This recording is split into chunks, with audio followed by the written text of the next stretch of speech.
Assalamualaikum warahmatullahi wabarakatuh. Om Swastiastu, Shalom, Namo Buddhaya, Salam Kebijakan untuk kita semua. Perkenalkan, saya Igam Aryawada SHMH, dosen tetap di Fakultas Hukum Universitas Jember.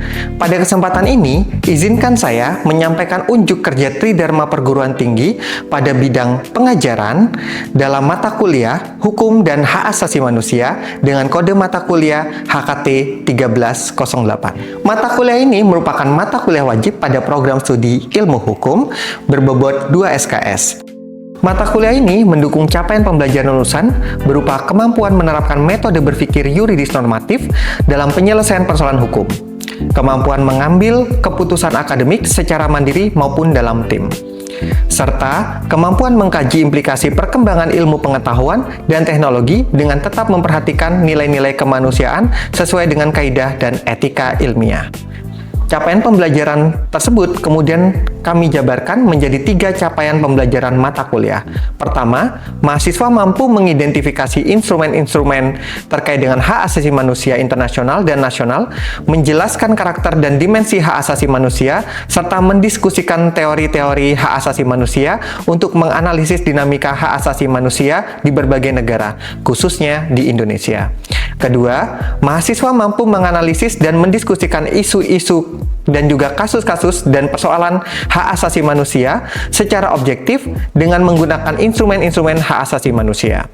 Ketiga, mahasiswa mampu menganalisis dan mendiskusikan isu-isu, kasus-kasus, dan persoalan hak asasi manusia secara objektif dengan menggunakan perspektif instrumen-instrumen hak asasi manusia internasional serta menggunakan pendapat-pendapat resmi lembaga internasional. Khusus pada pertemuan keempat yang Bapak Ibu saksikan ini, kemampuan akhirnya adalah mahasiswa memahami hak kebebasan berserikat berkumpul sebagai salah satu bentuk implementasi hak asasi manusia serta mampu menganalisis organisasi kemasyarakatan dalam perspektif demokrasi dan hak asasi manusia di Indonesia. Materi pada pertemuan ini mencakup 5 hal: pengertian organisasi kemasyarakatan dalam sistem hukum Indonesia, yang kedua, dasar konstitusionalitas kebebasan berserikat dan berkumpul sebagai bagian dari hak asasi manusia, yang ketiga, hubungan organisasi kemasyarakatan dengan prinsip-prinsip demokrasi, yang keempat, hak kewajiban serta pembatasan terhadap organisasi kemasyarakatan berdasarkan peraturan perundang-undangan, serta analisis studi kasus mengenai Hizbut Tahrir Indonesia atau HTI dan juga Front Pembela Islam atau FPI dalam perspektif demokrasi dan hak asasi manusia. Pembelajaran dilaksanakan secara tatap muka di ruang kelas, didukung media pembelajaran digital oleh Universitas Jember sebagai sarana distribusi bahan ajar. Metode pembelajaran yang digunakan meliputi ceramah interaktif, diskusi, studi kasus, dan tanya jawab. Dengan kombinasi metode tersebut, saya berharap bahwa mahasiswa tidak hanya memahami konsep-konsep dari hak asasi manusia secara normatif, tetapi juga mampu untuk secara kritis berpikir dalam menganalisis berbagai persoalan hukum yang berkembang di masyarakat. Penilaian pada mata kuliah ini terdiri dari 3 komponen penilaian. Yang pertama yaitu tugas yang berdasarkan project based learning atau case method dengan bobot 30%. Selanjutnya yaitu dengan ujian tengah semester juga dengan bobot 30%, dan yang terakhir dengan ujian akhir semester dengan bobot 40%. Pada pertemuan ini, asesmen dilakukan melalui partisipasi aktif dari mahasiswa dalam diskusi kelas serta kemampuan mahasiswa menganalisis studi kasus mengenai organisasi masyarakat berdasarkan perspektif demokrasi dan hak asasi manusia. Selanjutnya, berikut saya sampaikan rekaman proses pembelajaran dalam mata kuliah Hukum dan Hak Asasi Manusia, di mana di dalam pertemuan keempat ini saya akan menjelaskan terkait dengan materi hak kebebasan berserikat dan berkumpul, organisasi masyarakat dalam perspektif demokrasi dan hak asasi manusia. Selamat menyaksikan. Oke, Assalamualaikum warahmatullahi wabarakatuh. Waalaikumsalam warahmatullahi wabarakatuh. Oke, hari ini gimana kabar teman-teman? Sehat? Sehat, Pak. Alhamdulillah. Oke, jadi di sini kita sudah pertemuan keberapa ya? Keempat ya? Keempat, Pak. Pertemuan keempat ya. Oke. Jadi gini ya teman-teman ya, sebagaimana yang sudah saya sampaikan sebelumnya gitu ya, di pertemuan pertama kan kita sudah kontrak perkuliahan ya. Iya, Pak. Jadi nggak boleh ada mahasiswa yang telat di kelas saya gitu. Kalau misalkan telat di kelas saya berarti ada punishment ya. Ya. Punishmentnya apa? Menyanyi. Gitu ya teman-teman ya. Dan saya minta tolong nanti teman-teman juga aktif di kelas gitu kan, karena semua unsur penilaian ya itu juga terkait dengan keaktifan teman-teman di kelas gitu ya. Oke, nah di minggu sebelumnya kita kan sudah belajar nih konteks terkait dengan hak asasi manusia yang lain. Nah, minggu ini kita akan belajar lebih lanjut terkait dengan yang namanya hak kebebasan berserikat dan berkumpul yang ada di Indonesia. Nah, cuma nanti kita akan kaitkan ya dengan yang namanya organisasi masyarakat dalam perspektif demokrasi dan juga hak asasi manusia. Gitu ya. Nah, di sini nanti teman-teman akan melihat gimana sih setiap orang itu dijamin untuk berkumpul, berserikat. Contohnya di sini aja kalau misalkan kita lihat, pasti teman-teman juga berorganisasi ya. Iya. Bener ya? Iya. Jadi ada organisasi kampus gitu ya, ada teman-teman yang ikut organisasi misalkan ALSA, FK2H gitu dan sebagainya. Dan semua itu kan juga pasti dijamin kan oleh konstitusi kita gitu. Ada nggak di sini yang tidak berorganisasi? Tidak, nggak ada. Nggak ada. Nggak ada. Oke, berarti hampir keseluruhan berorganisasi gitu ya. Tapi sebenarnya teman-teman, nggak berorganisasi pun tuh nggak apa-apa. Kenapa kok tidak apa-apa? Karena yang namanya hak itu kan boleh digunakan, boleh tidak. Gitu ya, teman-teman ya. Cuman kan ya kalau misalkan teman-teman berorganisasi, mungkin teman-teman tidak menjadi mahasiswa kupu-kupu gitu kan. Artinya teman-teman juga bisa mengembangkan diri melalui organisasi dan sebagainya, gitu ya. Oke, kita lanjut. Kenapa sih ormas itu penting dalam negara demokrasi? Nah, sebagaimana yang harus teman-teman ketahui bahwa munculnya namanya organisasi masyarakat ini ya, itu berasal atau berawal dari yang namanya konsep negara demokrasi itu sendiri. Nah, kenapa kok berawal dari konsep dari negara demokrasi itu sendiri? Kan demokrasi itu kan punya dua suku kata ya, demos dan kratos, gitu ya. Yang berarti apa? Demos dan kratos itu teman-teman, pemerintahan dan Rakyat.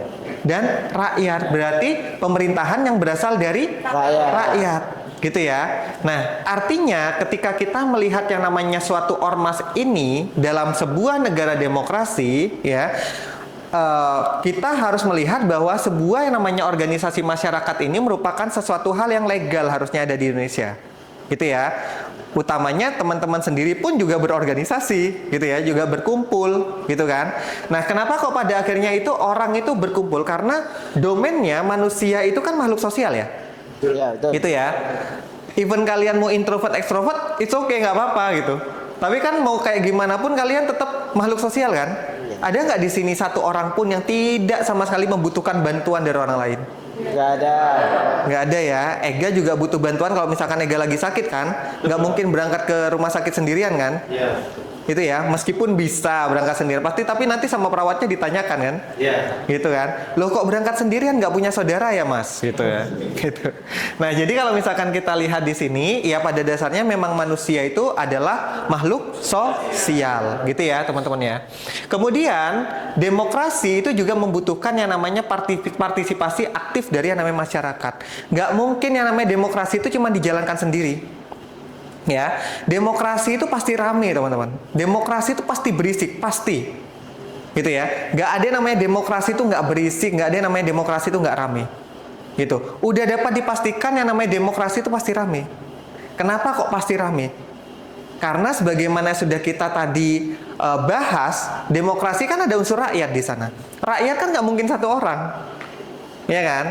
Kalau satu orang namanya individu ya, bukan rakyat ya, gitu. Artinya demokrasi ini merupakan salah satu poin di mana partisipasi masyarakat itu akan ada di sana. Sehingga ya dalam konteks sekarang banyaklah masyarakat kita yang berkumpul berserikat, gitu ya, membentuk komunitas, membentuk organisasi. Bahkan saya tahu di tengah-tengah teman-teman di sini, teman-teman juga pasti punya circle kan, circle pertemanan kan. Ya. Benar nggak? Ya. Gitu ya. Entah itu di dalamnya cuma ada 2-3 orang dan sebagainya gitu. Tapi kan teman-teman juga punya circle gitu.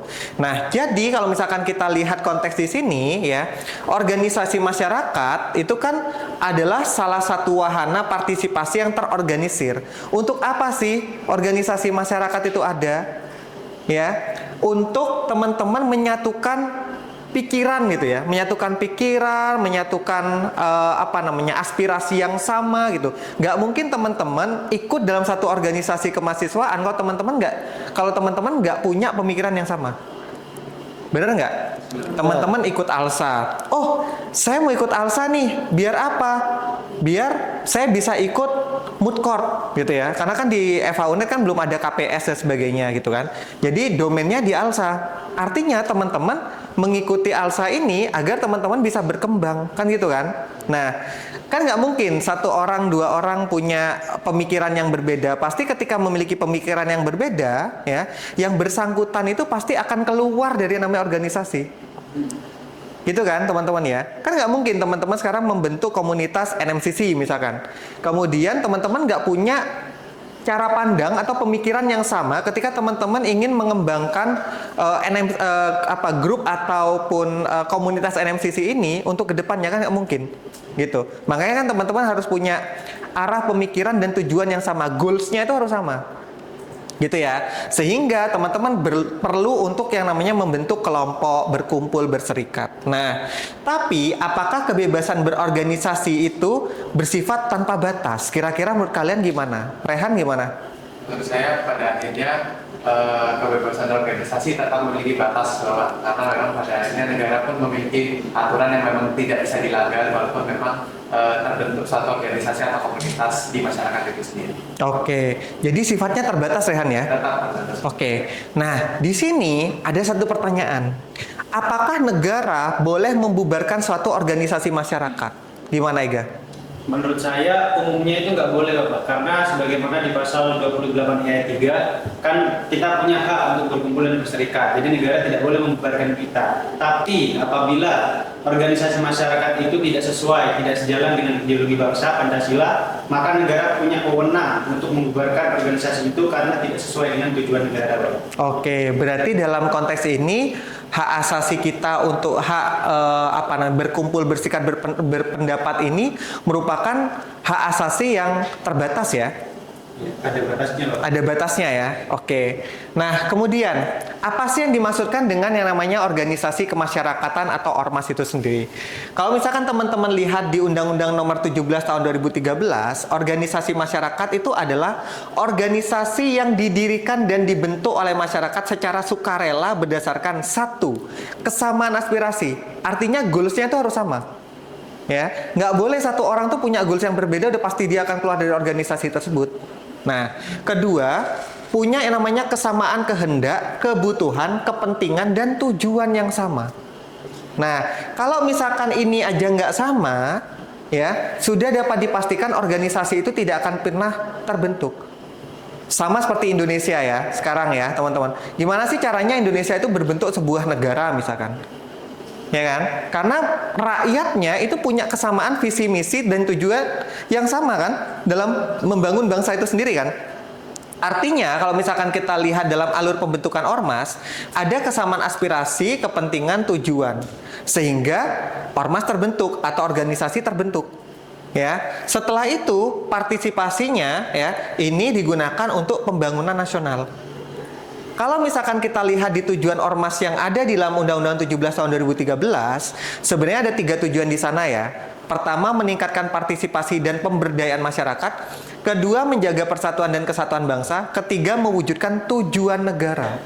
Kebebasan berserikat sebagai hak asasi manusia, landasan konstitusionalnya memang ada di pasal 28E ayat 3 Undang-Undang Dasar kita, di mana hak tersebut ya untuk hak berserikat, berkumpul, berpendapat itu merupakan hak asasi yang bisa digunakan oleh setiap orang ya untuk mereka gunakan, di mana hak asasi ini ya tidak ada satupun orang ya yang tidak ya semua orang tuh punya hak yang sama ya, egaliter gitu ya teman-teman ya. Jadi nggak boleh kalau misalkan Zia boleh berorganisasi, Ega nggak boleh. Enggak, semuanya punya hak yang sama gitu ya teman-teman ya. Nah kemudian ada di pasal 24 Undang-Undang 39 tahun 99 tentang HAM dan juga ICCPR artikel 22 terkait dengan jaminan internasional terkait dengan hak berserikat. Nah kemudian, kalau misalkan kita lihat di sini, kebebasan yes, gitu ya, freedom tuh yes, tapi enggak apa? Unlimited. But not unlimited, teman-teman. Ya, jadi kebebasan ini punya batas, nggak unlimited dia.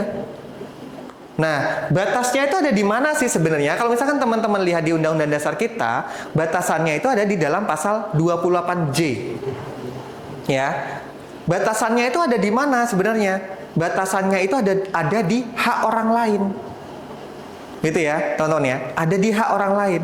Utamanya misalkan teman-teman melakukan suatu perbuatan yang melanggar ketertiban umum, gitu. Hak siapa itu yang dilanggar? Ya hak masyarakat yang lain, karena mereka tidak nyaman dengan apa yang teman-teman lakukan, kan gitu. Ya, jadi kalau misalkan kita lihat di sini, apakah hak berserikat itu bersifat mutlak? Tidak bersifat mutlak. Ya, jadi negara itu bisa membatasi hak berserikat apabila organisasi satu mengancam keamanan nasional dan kedaulatan negara. Contoh nih, tiba-tiba kalian membuat suatu organisasi yang tujuan awalnya itu bagus, ya. Kemudian ternyata organisasi tersebut kalian gunakan untuk penjualan narkoba misalkan, ya. Atau organisasi tersebut kalian gunakan, ya, untuk melakukan hal-hal yang melanggar peraturan perundang-undangan yang berlaku, separatisme, ya, kemudian terorisme, gitu. Artinya itu mengancam keamanan nasional dan kedaulatan juga nggak? Mengancam kan?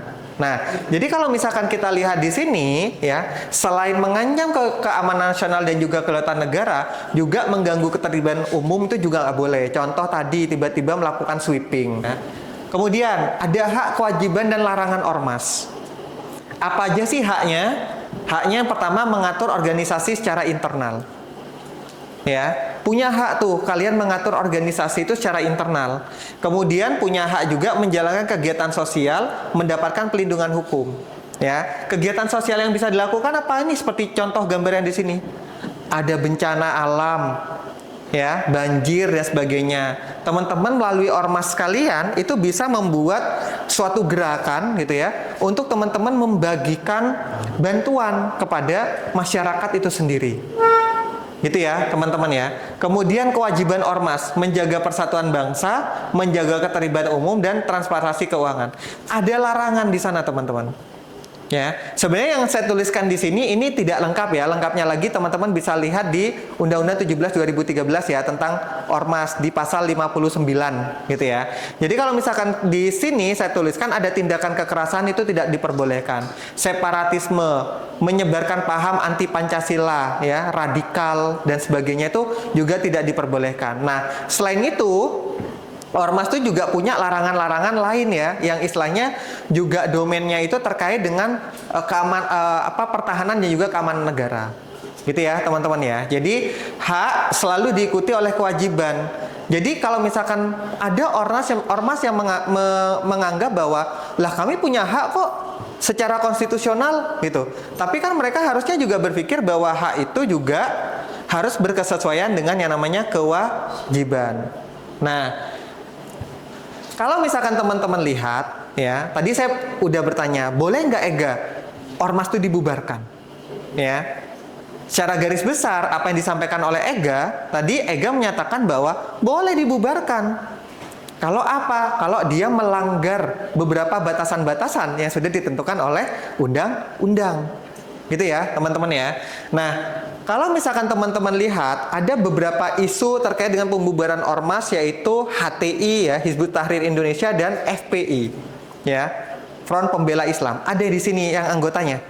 Ya. Nggak ada. Ada? Ya. Oh tidak. Saya kira ada. Ya kalau ada pun ya nggak apa-apa. Gitu kan? Berarti kalian udah diradikalisasi ya? Belum. Oke. Nah, jadi kalau misalkan kita lihat di sini, ada nggak sih mekanisme terkait dengan pembubaran ormas? Ada, teman-teman. Ya. Ada di mana? Ada di Undang-Undang Nomor 17 Tahun 2013, ada di Perpu Nomor 2 Tahun 2017, yang saat ini sudah menjadi Undang-Undang Nomor 16 Tahun 2017. Gitu ya. Nah, domain undang-undang ini ya, ini memiliki domain yang sangat berbeda. Karena sebenarnya kalau misalkan kita lihat domain dari yang namanya ormas atau pendaftaran ormas, itu domainnya ada di hukum administrasi negara, teman-teman. Gitu. Kenapa? Karena ormas itu kan didaftarkan. Gitu. Ketika ormas itu didaftarkan, dia itu akan mendapatkan yang namanya surat keterangan terdaftar atau SKT. Gitu ya. Akan mendapatkan surat keterangan terdaftar atau SKT. Nah, didaftarkannya itu kemana? Ada dua metode. Kalau misalkan ormasnya ini berbadan hukum, dia harus didaftarkannya di Kementerian Hukum. Gitu ya. Kalau dulu Kemenkumham, sekarang kan Kementerian Hukum, gitu ya. Karena Kementerian HAM kan ada sendiri gitu. Nah, kalau misalkan tidak berbadan hukum, dia itu bisa mendaftarnya kemana? Dia itu bisa mendaftarnya ke Kementerian Dalam Negeri atau Kemendagri. Nah, domain inilah yang pada waktu itu menyebabkan susahnya FPI dan HTI itu dibubarkan, teman-teman. Ya, di tahun-tahun sekitar 2013 sampai dengan tahun 2016-an. Kenapa? Karena beberapa organisasi itu punya dalih. Loh, enggak kok, kami enggak terdaftar di Kemenkumham, kami terdaftarnya di Kemendagri.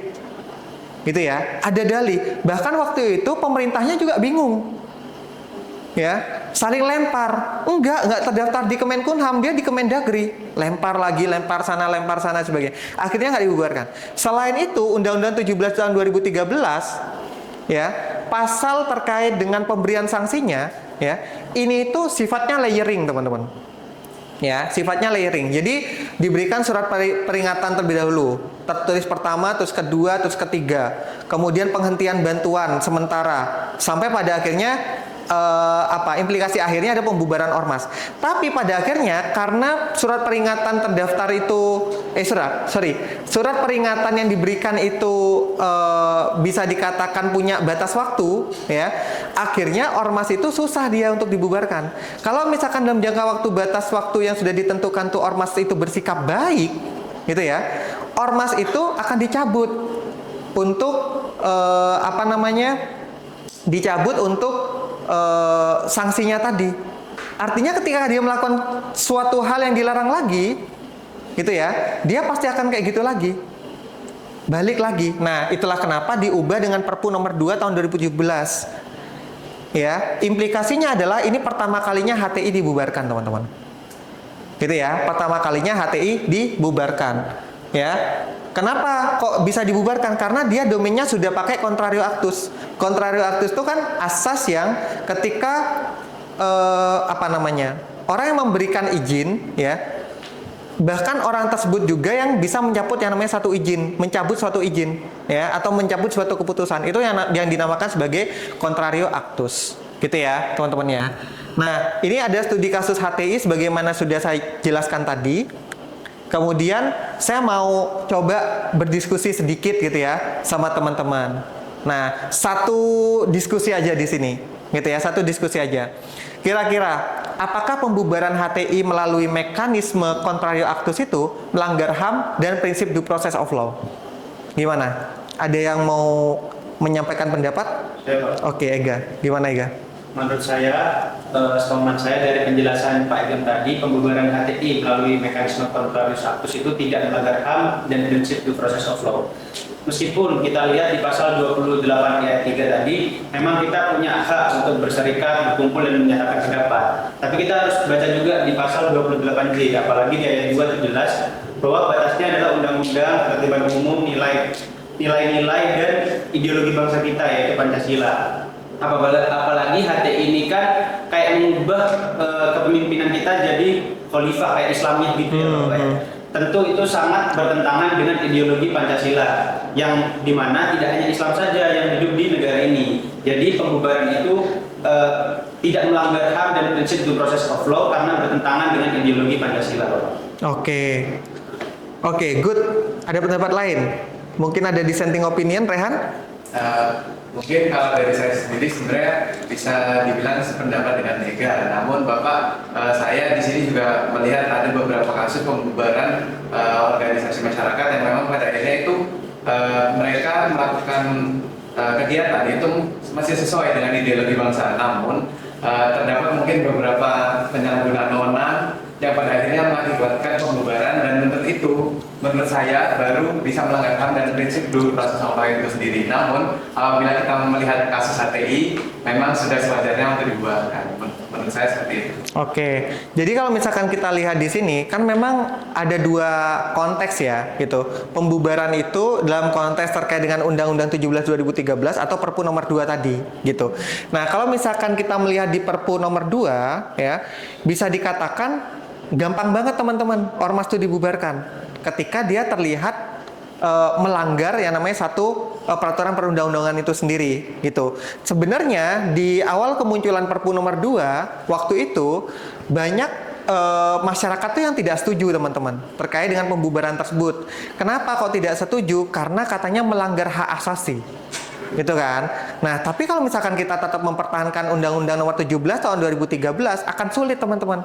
Ya. Akhirnya kejadian-kejadian seperti HTI, FPI ketika FPI melakukan sweeping yang bisa dikatakan sesuka hatinya gitu ya, tanpa ada konfirmasi ke pihak kepolisian dan sebagainya, pada akhirnya itu akan terus berulang seperti itu. Ya, implikasinya apa? Ya masyarakat akhirnya menjadi dan merasa tidak aman. Gitu ya. Oke, sebelum saya tutup perkuliahan hari ini, ada pertanyaan dari teman-teman? Ayo. Boleh. Sia. Jadi Bapak, di sini saya izin bertanya terkait materi yang telah disampaikan oleh Bapak mengenai ormas. Jadi menurut Bapak, bagaimana seharusnya pemerintah bersikap terhadap ormas yang sering melakukan demonstrasi, padahal demonstrasi tersebut tidak melakukan tindakan kekerasan? Oke, baik. Pertanyaan bagus. Kalau misalkan kita lihat dalam konteks negara demokrasi, kan menyatakan pendapat di muka umum atau melakukan demonstrasi itu kan sesuatu hal yang apa ya, wajar gitu ya, suatu hal yang wajar. Makanya tadi di awal saya bilang bahwa demokrasi itu pasti rame. Nggak mungkin ada negara demokrasi itu nggak rame. Gitu ya teman-teman ya. Nah, kalau misalkan kita lihat dalam undang-undang terkait dengan penyampaian pendapat di muka umum gitu ya, di sana itu sebenarnya ada beberapa larangan yang tidak dibolehkan dilakukan oleh demonstran gitu ya, terutama terkait dengan memicu suatu anarkisme gitu ya, atau membuat demonya itu menjadi chaos gitu ya teman-teman ya. Nah, tapi selama itu dilakukan dengan aksi damai, tidak membuat chaos gitu kan dan sebagainya, ya tidak apa-apa. Pemerintah harusnya memberikan ruang kepada mereka untuk menyampaikan pendapat gitu ya. Tapi kan kalau misalkan kita lihat dari sejarah demokrasi kita, kemudian kita lihat dari sejarah di tahun 2017 dan sebagainya, waktu itu ada demo 212 gitu kan dan lain sebagainya gitu ya. Mungkin pada akhirnya pemerintah juga ketakutan karena seingat saya pemerintah itu akan ketakutan kalau misalkan negara itu bisa dikatakan chaos teman-teman. Gitu ya. Jadi seharusnya kalau misalkan seandainya kan pemerintah juga punya intelijen gitu kan dan sebagainya, bisa melihat apakah demo ini akan chaos nggak nanti dan sebagainya gitu kan. Jadi kalau misalkan kita lihat di sana ya sebenarnya nggak perlu harus ada pembatasan ya dari pemerintah, karena nggak ada satu hal yang bisa dikatakan urgent banget harus dibatasi. Misalkan dia akan melakukan aksi anarkisme gitu kan dan lain sebagainya. Gitu ya, teman-teman, bisa dipahami ya? Oke. Nah, di sini masih ada dua pertanyaan. Ya, di sini masih ada dua pertanyaan. Saya minggu depan akan coba buat dua pertanyaan ini untuk forum FGD ya, teman-teman ya. Jadi, minggu depan kita FGD, saya minta teman-teman untuk berkelompok gitu ya. Satu kelompok berisi kurang lebih sekitar 10 orang. Jadi ada tim pro kontra gitu ya. Dimana di sesi minggu depan kita akan mencoba untuk berdiskusi bersama. Gitu ya, berdiskusi bersama, kita cari solusinya kira-kira dalam konteks dua pertanyaan ini ya, pendapat teman-teman itu seperti apa dan sebagainya. Nah, saya minta tolong juga kepada teman-teman untuk membaca ulang semua materi saya. Nanti saya akan kirimkan materinya ke ketua kelas ya, Mas Ega ya. Yep. Nanti saya minta tolong disampaikan ke teman-teman yang lain. Oke, mungkin itu saja ya hari ini yang bisa saya sampaikan teman-teman ya. Terima kasih udah mau mendengarkan ceramah saya yang lama ini gitu ya. Terima kasih banyak teman-teman. Saya akhiri, sampai ketemu minggu depan. Wassalamualaikum warahmatullahi wabarakatuh. Waalaikumsalam warahmatullahi wabarakatuh. Terima kasih, Pak. Sama-sama.